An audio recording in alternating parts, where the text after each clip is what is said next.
Welcome, from me is Doogee X80, and today I'll show you how to capture a screenshot on the device.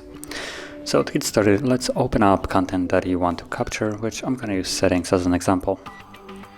And once it's open, all you need to do is hold power key and volume down, both of them at the same time.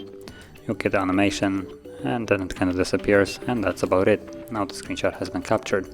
Now there is also another way of capturing it, which is a little bit less convenient, but it is by holding the power key and then selecting screenshot from here. And that's the exact same thing, but just less conveniently. So from there, the screenshots can be found in your photo gallery. So let's actually find that. And it looks like it's right here. I'm gonna go to library and we should see screenshots. There we go.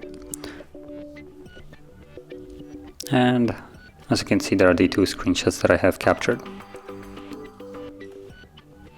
So that is how you'd capture any kind of screenshot on the device. And if you found this very helpful, don't forget to hit like, subscribe, and thanks for watching.